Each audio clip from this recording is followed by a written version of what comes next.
Tonight on Nova, we continue a major series unlocking the mysteries of science in China. It's a tale of triumph, defeat, and the struggle to regain past glory. Journey deep inside these ancient walls in search of the genius that was China. This week, in the 19th century, Western powers dominated a weakened and divided China, while the Japanese raced to master European science and the technology of war. Their success created the threat from Japan.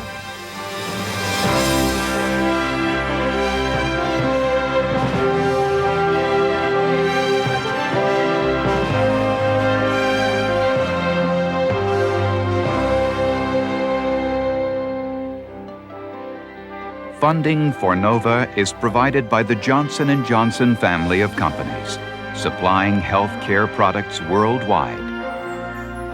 And Lockheed, a bold new force in systems engineering, management, and technology services for defense, space, and industry.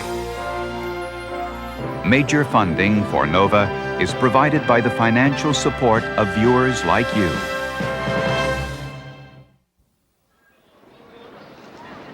The waterfront at Shanghai, the famous Bund.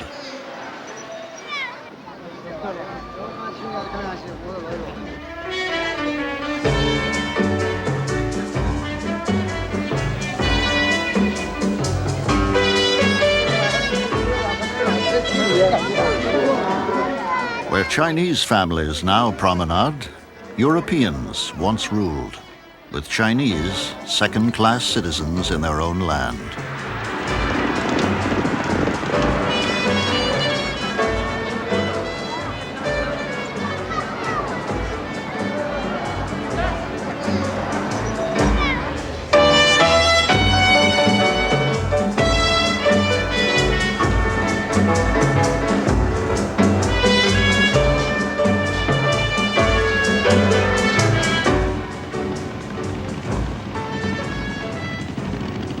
Shanghai was the greatest of the treaty ports, a western enclave tacked onto the margin of the ancient Chinese civilization.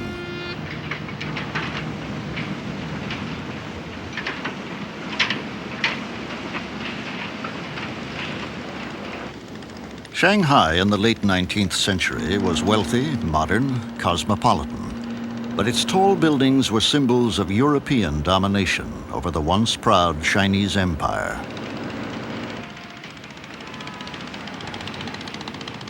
Throughout the 19th century, China was battered by the military and economic power built on Western science. Yet despite decades of effort, China remained unable to defend itself against the machines and men of the West. Not so the Japanese. By the middle of the 20th century, Japanese military might dominated the Far East. For centuries, cultural disciples of China, when the power of European technology confronted Asia a century before, the Japanese response to the threat was so successful that in the Second World War, the Japanese challenged not just China, but the Western nations as well.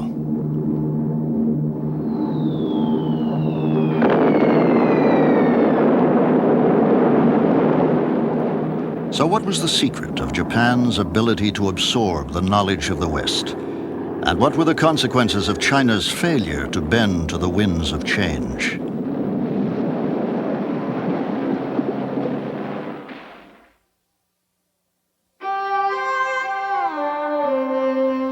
The story begins with the establishment of the treaty ports after the Opium War of 1839 to 42. In the Treaty of Nanjing, the Chinese agreed that the Europeans could establish trading bases in which Western laws, not Chinese, would rule. The first of the unequal treaties Asian powers were forced to accept.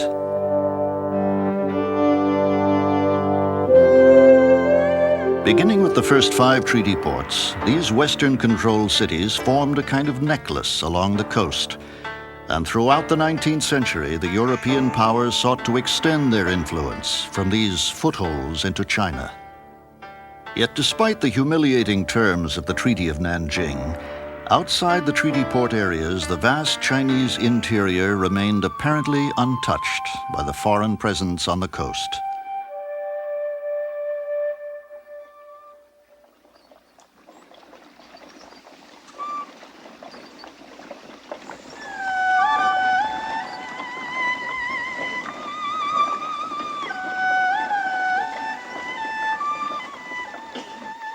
But by the middle of the 19th century, the calm of rural China was to be broken. The West's opium, missionary activity, overpopulation, natural disasters all racked rural life, leading eventually to open revolt. This Chinese film recalls the most serious uprising, the Taiping Rebellion, which lasted from the early 1850s to 1865. The Taiping Rebellion was based on a cloudy mixture of Christianity and some ancient Chinese doctrine. It was, however, a direct challenge to the power of the emperor and to the philosophy of Confucianism that sustained him. The revolution was led by Hung Shu-chuan, a failed scholar who had read a Western missionary pamphlet and in a vision concluded that he was the younger brother of Jesus Christ. Hung and his followers dominated much of central China for over 10 years, and in the war to suppress his revolt, 20 million Chinese died.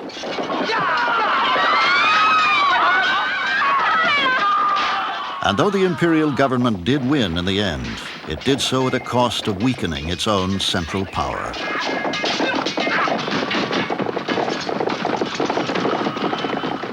Regional commanders like Li Hongjiang helped defeat the Taipings, and the experience of battle caused Li to become one of the leaders in the drive to adopt Western military technology.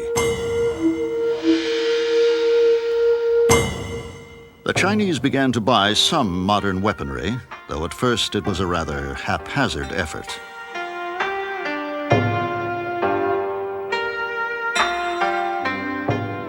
The British and French exploited China's weakness, attacking Chinese forts in 1856 and extracting new concessions from Beijing. In defeat, China's leaders divided into two opposing factions. The conservatives in the Qing court said there was nothing wrong with Chinese civilization. All we needed was to strengthen our resolve, our faith in ourselves, our moral virtues, and that moral strength and spiritual strength will provide the answer to all these foreigners.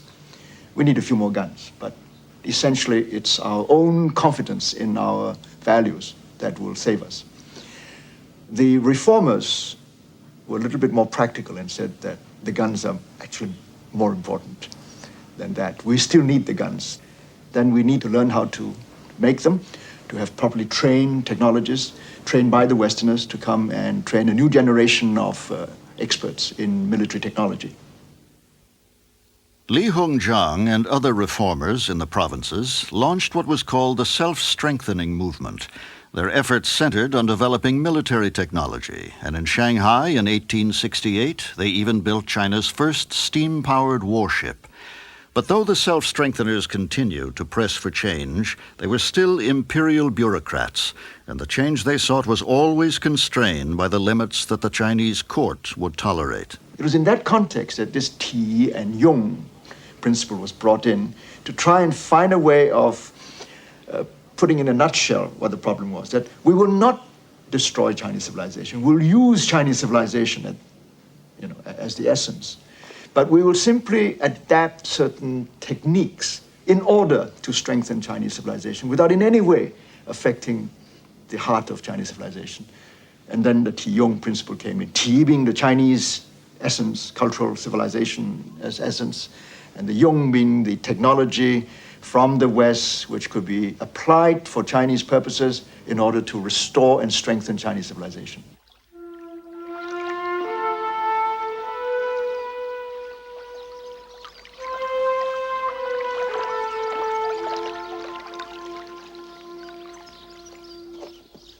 China's struggle to preserve its sovereignty was closely watched by Japan, still cloaked in isolation.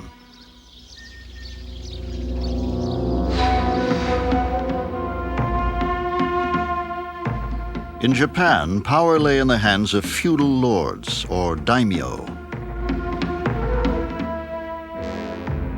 Japan's political system had been set in place by Tokugawa Ieyasu, who in 1603 unified the country and was declared shogun, or military dictator. The Tokugawas closed off Japan for 250 years, and the hereditary samurai warriors became the elite ruling class.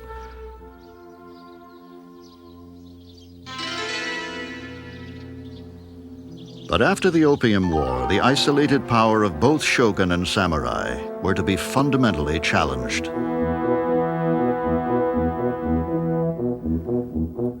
In 1853, these black ships of the United States Navy, under the command of Commodore Matthew Perry, sailed into Tokyo Bay. Perry's orders were to negotiate a treaty with Japan, securing trade rights and establishing treaty ports. The Japanese, with the memory of China's collapse searingly fresh in their minds, saw no choice but to comply.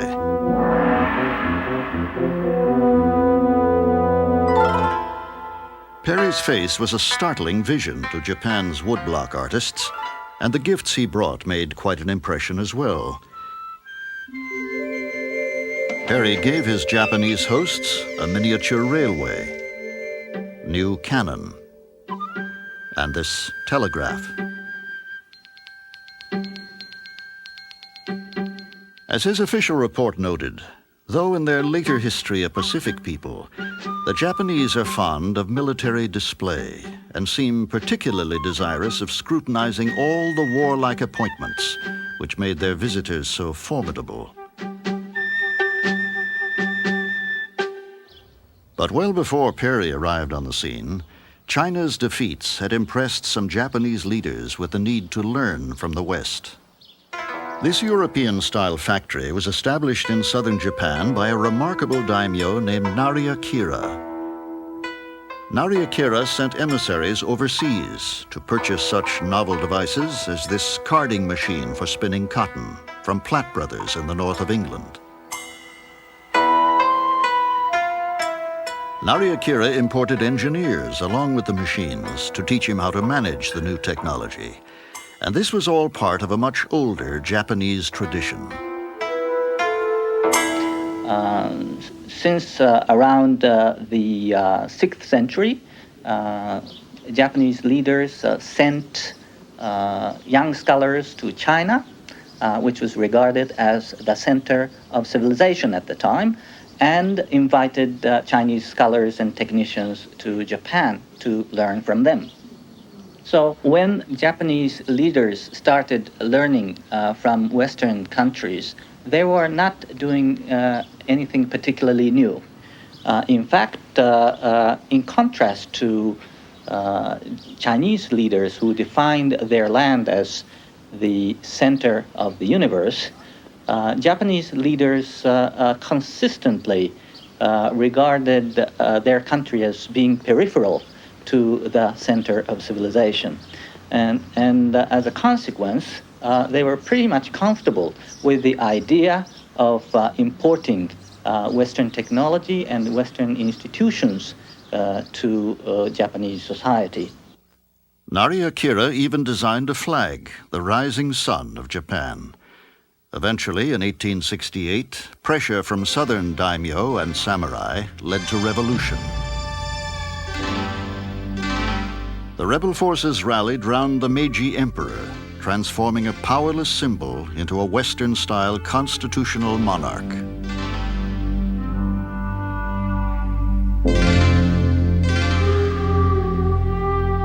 The shogun's traditional troops were no match for rebel forces organized along Western lines. The shogun was forced to abdicate, and the hereditary power structure that had ruled Japan for centuries was swept aside.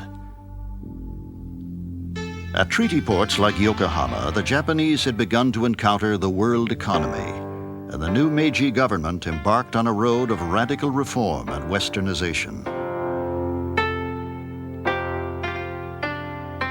The Japanese, unified under the central control of the new regime, shared a common goal: to grasp the secrets of Western might in order to resist the further incursions of the West.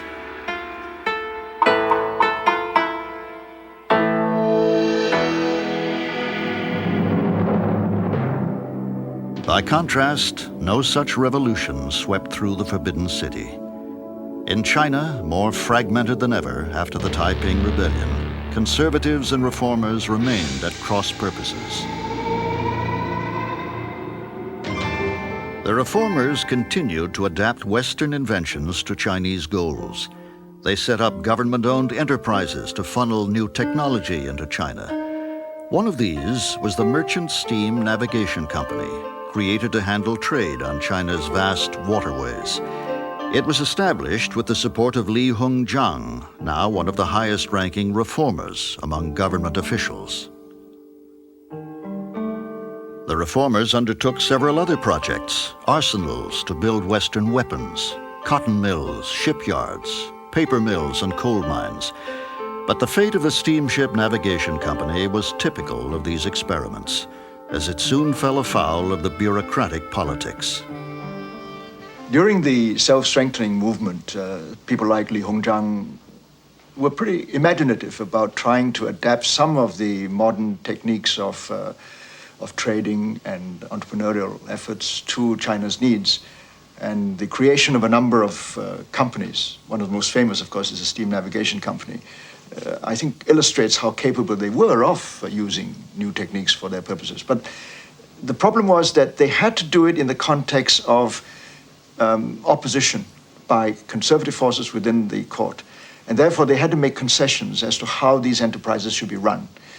As the example of Steam Navigation Company shows, one can see why the traditional methods of interfering in the business, drawing out the capital, when in fact what should have been done was reinvesting the capital in further development, that part of it is a philosophical approach towards economics, which hadn't penetrated in the minds of these Confucian bureaucrats who were managing.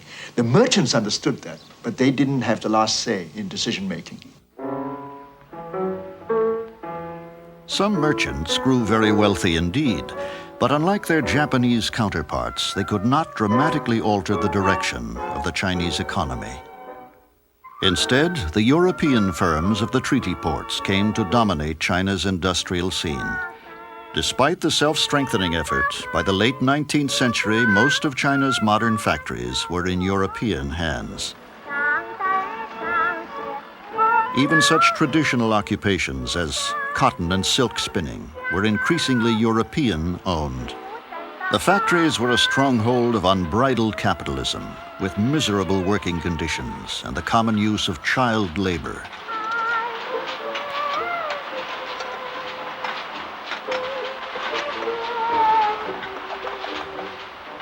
Those Chinese in management positions had little contact with technology. They were primarily middlemen who organized resources and labor for the European owners of the factories. The Chinese were no longer masters of their own destiny.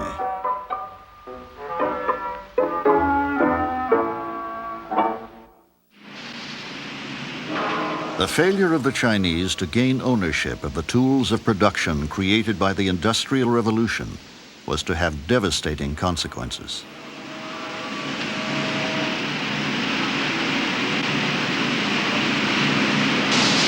This blast furnace was one of the key inventions of the 19th century.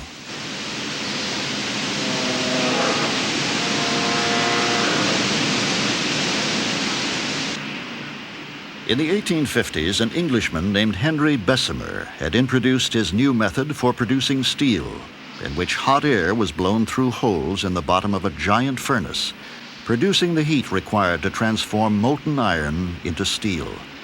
The process took only a fraction of the time and money required by traditional methods.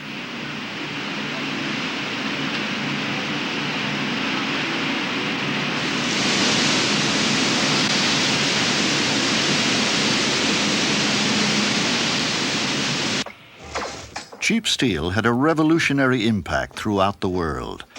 Railways and steamships connected the industrial marketplaces of Europe to the far-flung ends of colonial empires. They opened up the vast resources of Russia in the east and of America's Wild West.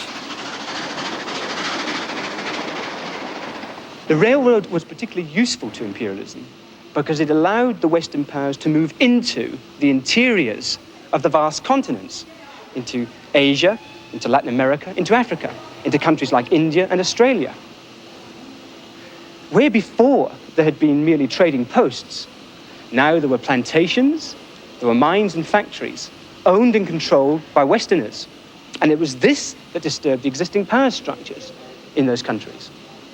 So now we have China on the outer edge of all this, the receiving end, well aware of the commanding power of Western technology. And so, when in 1876, a group of commercial interests, headed by Jardine Matheson, a British firm, indeed erected an unauthorized railroad between Shanghai and Wusong, it did disturb local interest, and the local authorities were worried. The result of all this was that the Chinese government bought up the whole railway project. And now what did they do? Did they run that railway line? No. Lock, stock, and barrel, the whole thing was dismantled.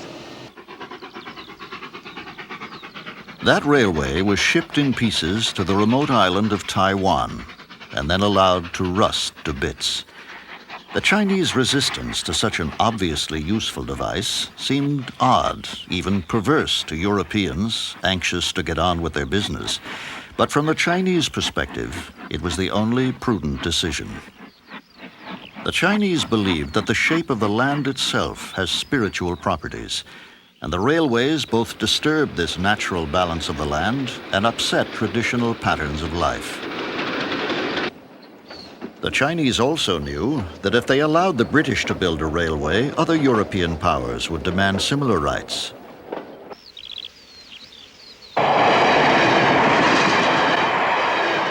But the Chinese were unable to resist Western pressure for long. And when the railways began to spread, the lines were held in foreign hands.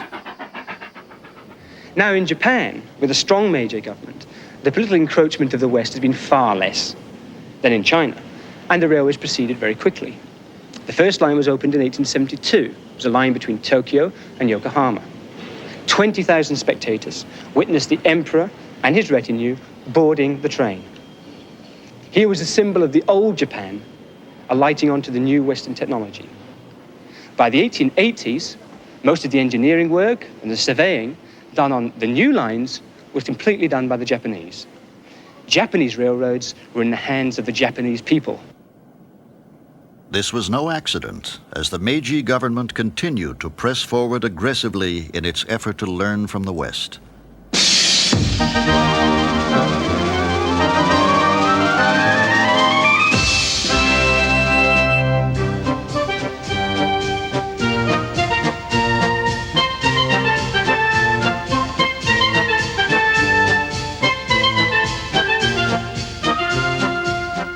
In the latter half of the 19th century, the European powers displayed their latest technology at the great exhibitions of the day.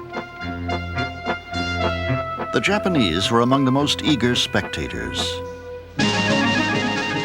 observing closely the speed with which technology was changing.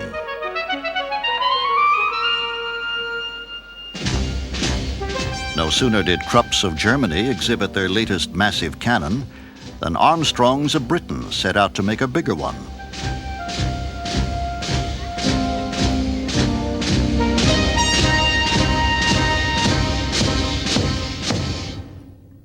The Japanese delegation soon understood that the Chinese self-strengthening movement was on the wrong track. Just buying machines that would swiftly be obsolete was a futile effort. To keep up with the West, the Japanese concluded they would have to import the entire package, the social, economic, and educational institutions that fostered Western science. One young samurai who played a major role in this process was Fukazawa Yukiichi.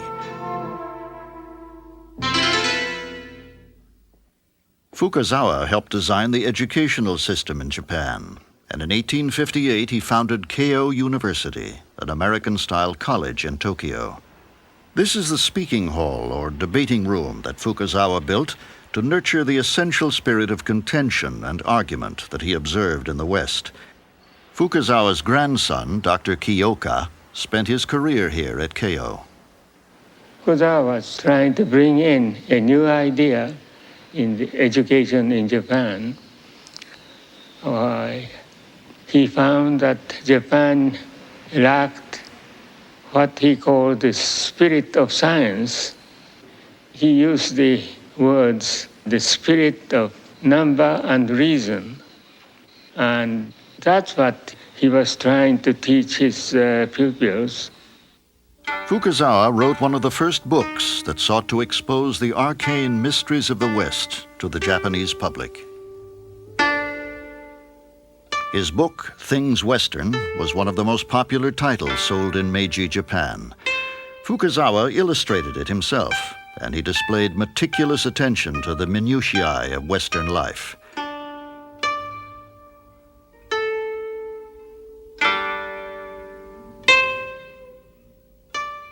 The book even included a description of a chamber pot, which some Japanese visitors to the West mistook for a pillow.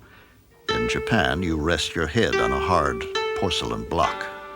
It sold very well, almost like wildfire. Something like 100,000 copies in a few years' time. And even now, you can read it with interest.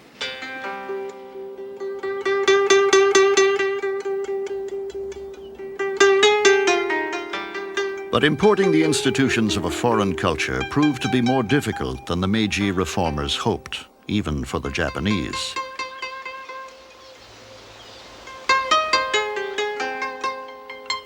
One of the first projects launched by the new Meiji government was the construction of this silk spinning factory in 1872.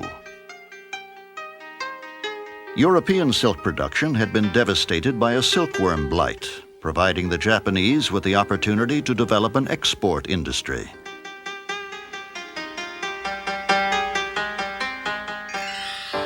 French engineers were hired to build the government's silk spinning complex, and the two cultures clashed. The French wanted to build a factory out of brick, like the ones back home, while the Japanese favored wood, more flexible in the face of earthquakes. And this compromise was the result: a traditional wood frame building filled in with brick to make it look like a European factory. More seriously, the factory proved inefficient, losing money hand over fist, just like a number of Chinese public enterprises.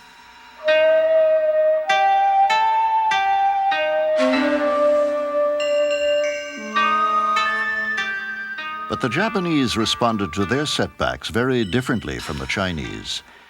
When the government businesses ran into trouble, this man, Shibusawa Eiichi, came up with a solution that would make them pay. The young samurai became a respected banker. And as a member of the Ministry of Finance, Shibusawa concluded that such firms ought to be converted to private companies.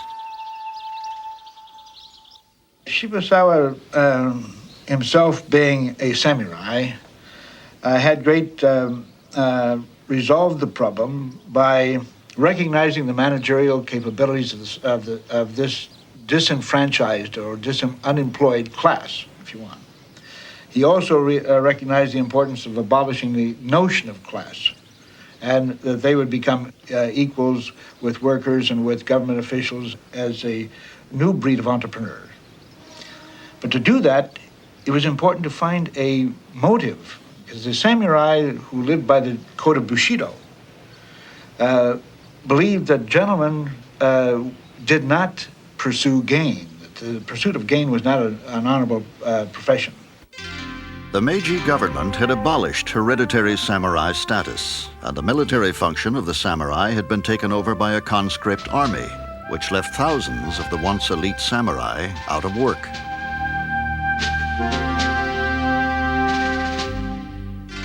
Japanese life was changing, and it seemed as if the samurai were out of place in society as well.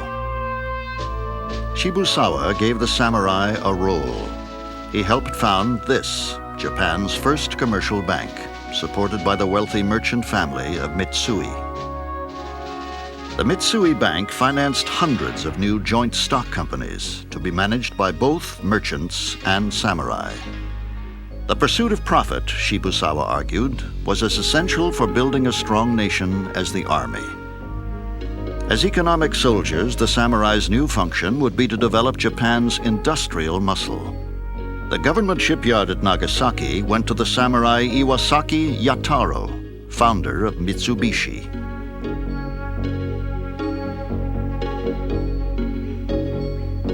The new joint stock company was perceived basically as an institution for assimilating, transferring, adapting Western technology. This was one of the fundamental purposes of this new organization.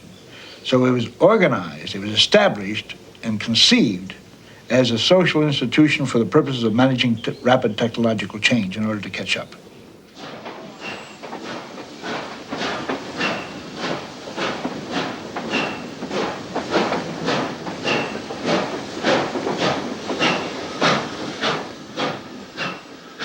The Japanese, with their radical Meiji government, were able to wipe the slate clean and start again.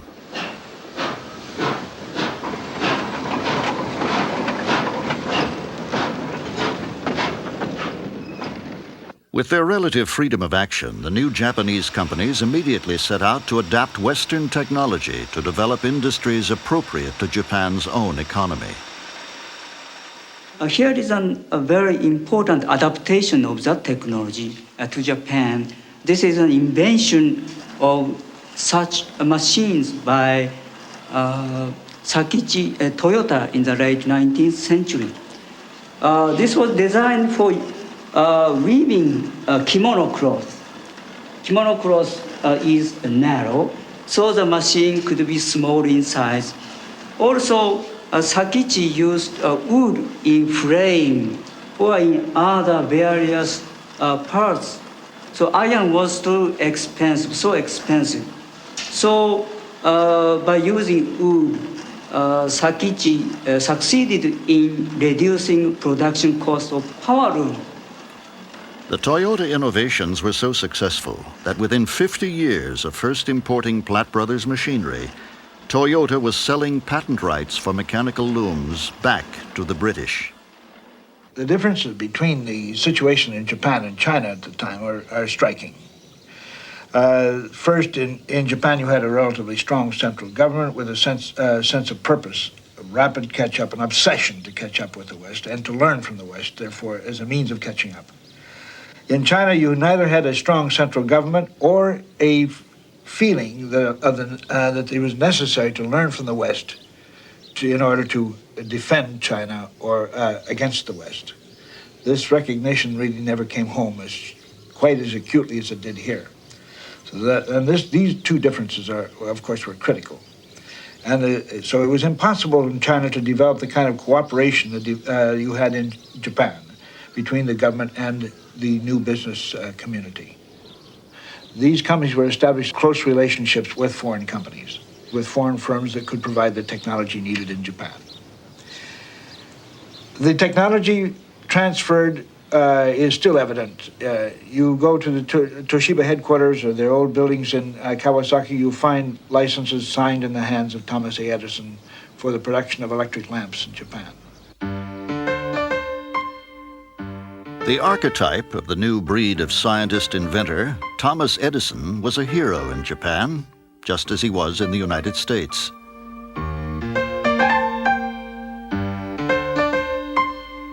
Edison's practical application of electricity was the culmination of the late 19th century technological revolution. And his flickering bulbs astounded the world in 1880 when his Edison Electric Company illuminated the streets of New York. 7 years later, the Tokyo Electric Company followed suit, halfway around the globe.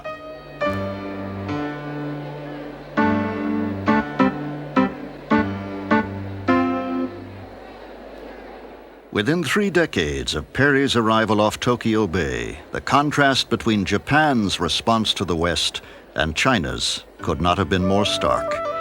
In the interest of matching Western power, Japan was prepared to copy the West down to the last detail. For the Japanese, foreign fashion, foreign institutions, and above all, foreign ideas were all part of the desperate race to catch up with the West.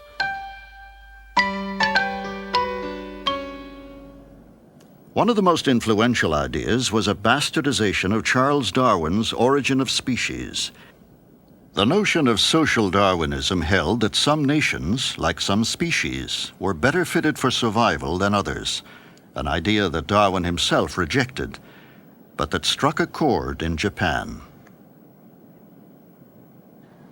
Japanese leaders became very much conscious of Japan's location in the international ladder of civilizations, so to speak, in which, in their perceptions, Western societies were placed at the top rungs,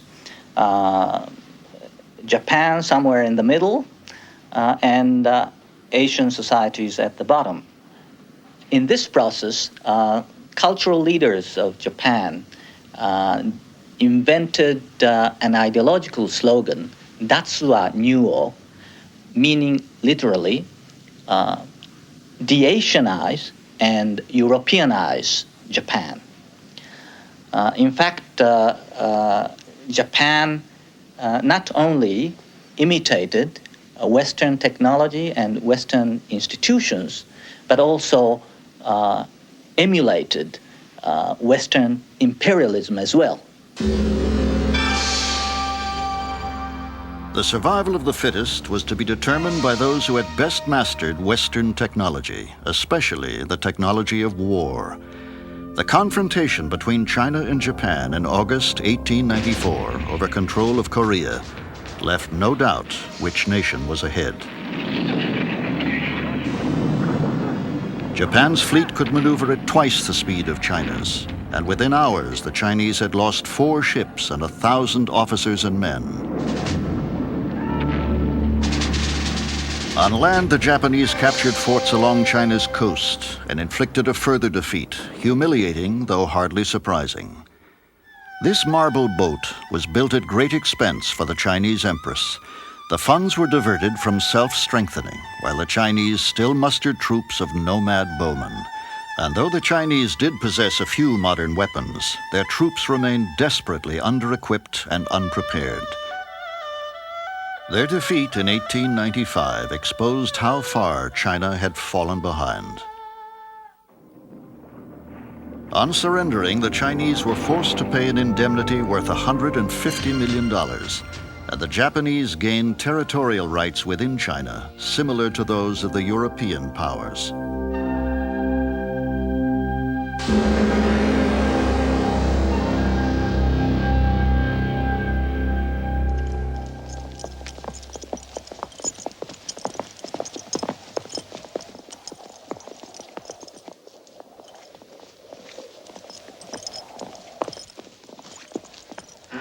But even after that humiliating defeat, the powerful Empress Dowager, mother of the reigning emperor, and conservative court officials remained adamantly opposed to change.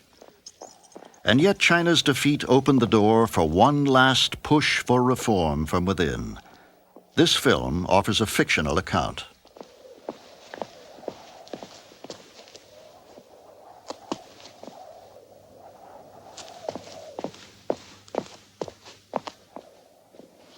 应该怎么办？依臣之见，第一，要除旧，而后才可布新，难呐。第二，依据日本明治维新的经验，皇上要亲任海陆军大元帅，以免出后顾之忧。第三，对敢于阻挠新政的人严惩不贷，必要时也要杀人。 使彼等触目惊心，不敢再阻挠新政。The emperor backed the reformers, and for 100 days, traditional China stood on the threshold of change. Edicts issued in the emperor's name would have restructured the bureaucracy, the military, and the educational systems, but none were ever implemented.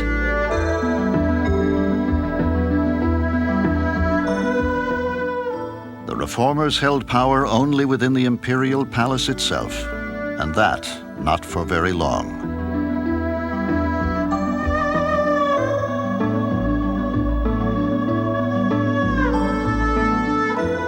Conservative officials and the Empress Dowager herself launched a counter-coup, quashed the reforms, and executed many of the reformers. The emperor was placed under house arrest, and the Empress Dowager ruled. That really killed off the reformist spirit for quite a while. The Boxer Rebellion, which followed, was in a way an expression of the frustration of almost everybody in China, that something was needed, something had been attempted, nothing was coming out of it. And that expression took the form of this violent outburst against foreigners, which ended up, of course, with China further humiliated. The rebels, called Boxers for their belief that mastery of martial arts would render them invulnerable to bullets, attacked the foreigners they blamed for China's ills, and the foreign powers retaliated. The international force mustered to relieve the besieged foreign quarter in Beijing included Japanese troops, and the Japanese took their role in the fighting as a symbol of their new status.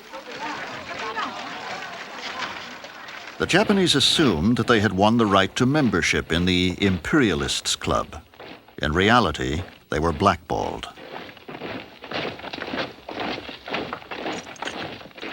The cartoonist Georges Bigot mocked the racism and arrogance of European imperialists. Together, the Western powers carved up China for their own economic benefit, extending railway concessions and defining spheres of influence.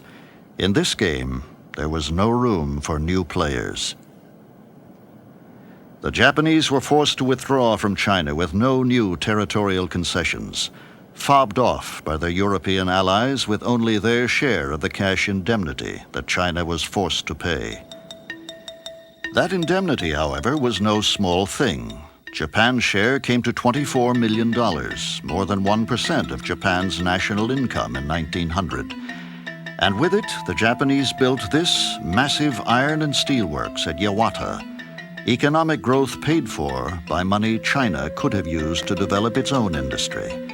Instead, Japan continued to race ahead as both an industrial and a military power. Japanese steelmakers developed close ties with Krupps of Germany, and from Krupps they got not just basic knowledge of steel manufacturing, but a close look at the technology of modern weapons. Over the next several years, the Japanese relationship with Krupps deepened. Here, a delegation is shown visiting the Krupps firing range to witness a demonstration of the latest German military hardware.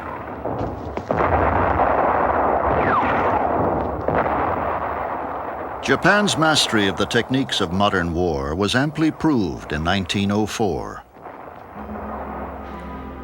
The Illustrated London News graphically detailed the conflict between Japan and the Russian Empire.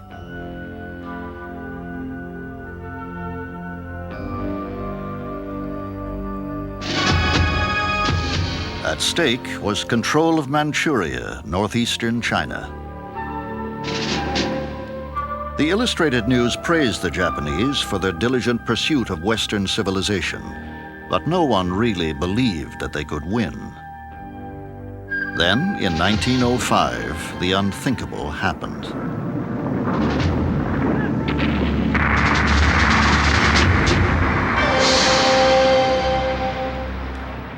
At the naval battle at Tsushima Straits, the Imperial Japanese Navy devastated the Russian fleet.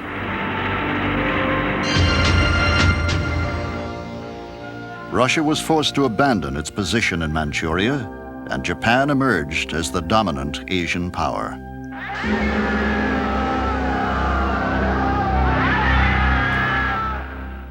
The Japanese victory had enormous significance for the Chinese. The central myth of the invincible European sank with the Russian fleet, and the Chinese turned to the Japanese example.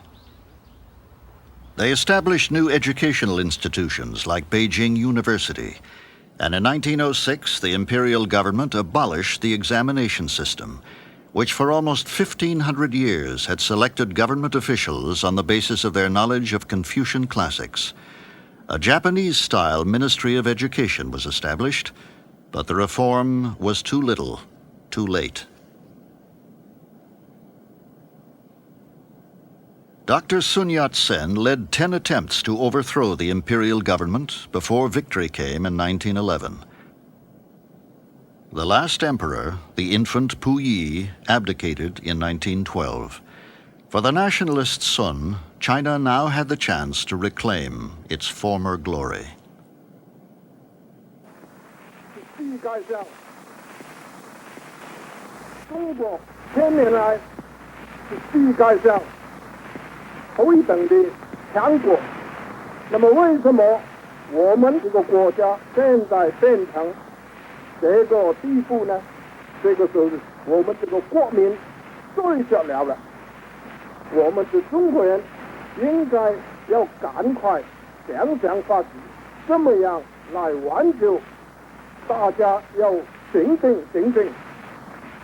The acceptance of foreign ideas to the point when it becomes part of your own understanding or your own new worldview, I think is a very difficult thing for any civilization anyway.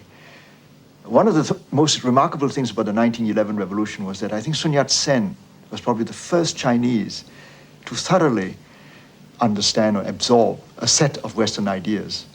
He still failed to communicate his particular excitement to the rest of the Chinese population. It took a long, long time. But that's an example of how difficult it is. And he did it because he was educated abroad, lived so many years outside of China that he could do it. He became part of himself. He managed to internalize a number of Western values. But for most other Chinese intellectuals, the more intellectual they were, the better educated they were, the harder it was. Sun was unable to unite China's competing factions, and he resigned as provisional president in 1912. China soon broke into warring fiefdoms, with local warlords controlling their territory by strength of arms.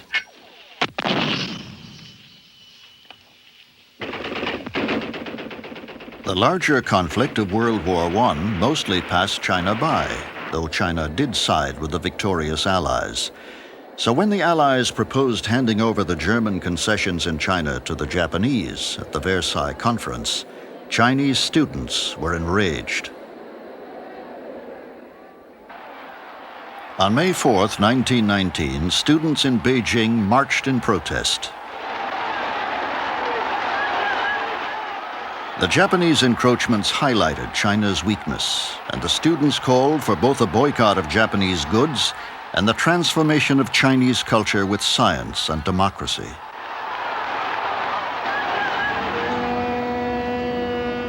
The May 4th movement, as it became known, galvanized Chinese opinion.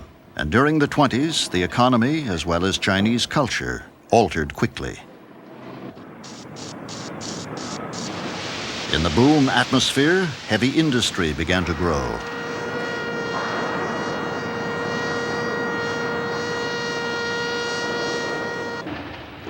Treaty port industrialists did well.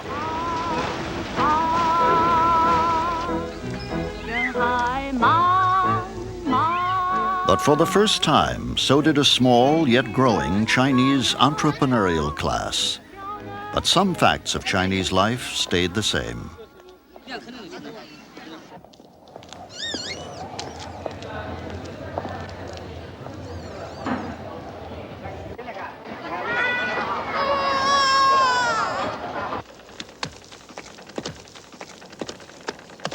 And for the vast majority of the Chinese people still living on the land, great poverty remained common.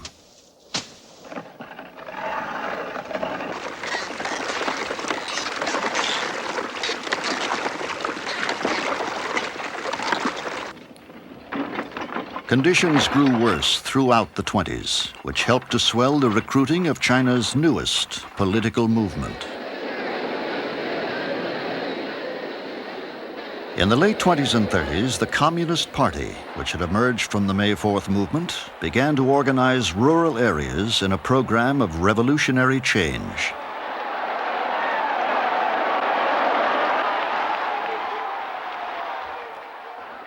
What became the Great Depression around the world struck Japan as well. The depression threw millions of workers out of work, and the ultra-nationalist propagandists attributed the declining economic and social conditions to Western imperialism and Western influence over Japan, with the justification for defending Asia against the yoke of Western imperialism. The Japanese military, which took over the government and demolished democratic domestic institutions, went into the Asian continent with an attempt to colonize the entire continent. So the political pendulum, so to speak, swung from the westernization of Japan to the Japanization of Asia. This became the pretext for Japan's occupation of Manchuria in 1931. The Chinese put up some resistance, but were again unable to stem the Japanese advance.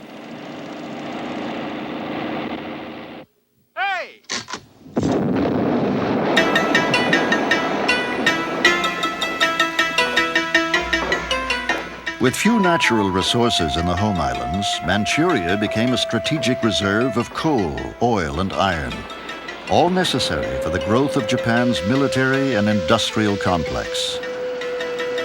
With the influx of resources from its newly conquered territories, Japan's economy rebounded swiftly through the middle 30s.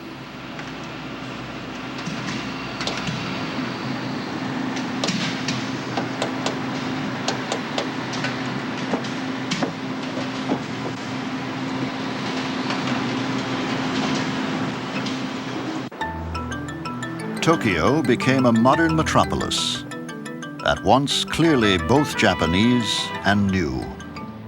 A big city by any measure. But while Western powers had once praised Japan for its imitation of foreign ways, now Japan's expansion into Asia aroused fear and opposition.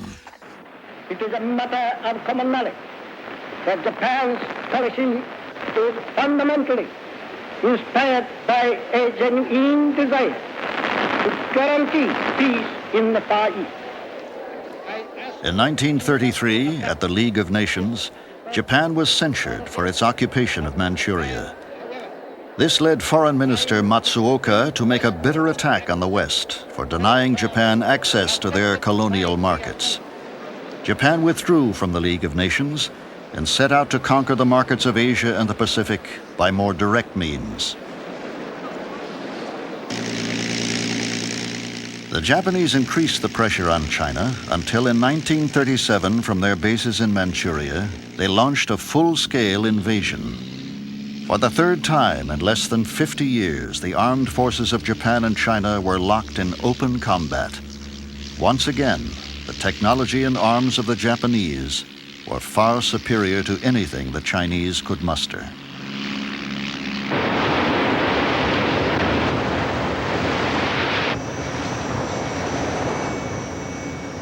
By 1941, the imperial forces of Japan challenged not just China, but the European powers and the United States for domination of East Asia and the Pacific.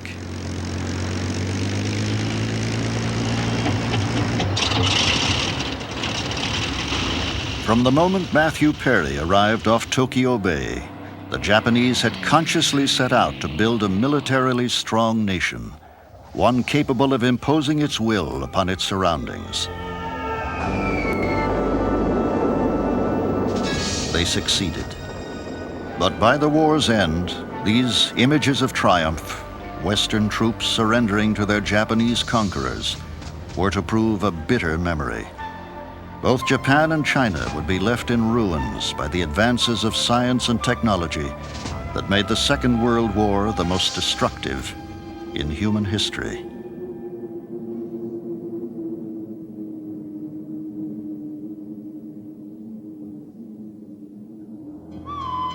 Next time on Nova, after the Second World War, China set out to reclaim its former glory. China's new communist leaders sought to marry the best of Western science with their own ideological passion. Most of the Chinese, they don't care about ideology. They're driven by the opportunities to improve their own lives, to test new freedoms, to try out new styles, to find new kinds of technology, to learn more about the outside world, and that has very little to do with ideology. China tried to adopt Western methods without embracing Western ideas, producing a predictable clash. In the conclusion of The Genius That Was China, Nova asks, will the dragon rise again?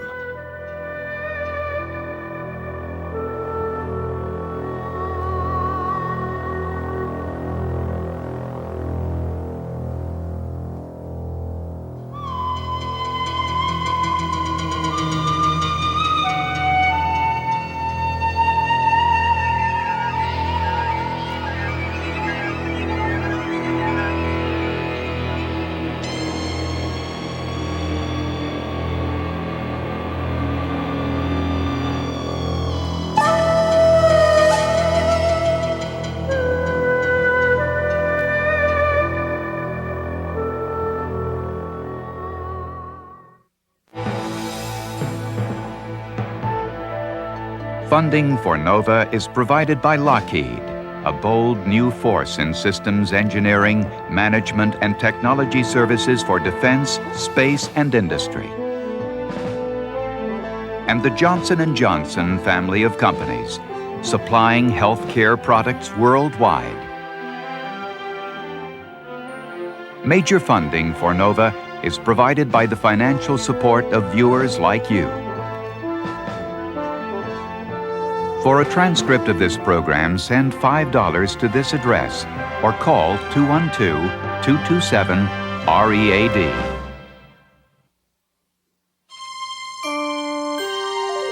This is PBS.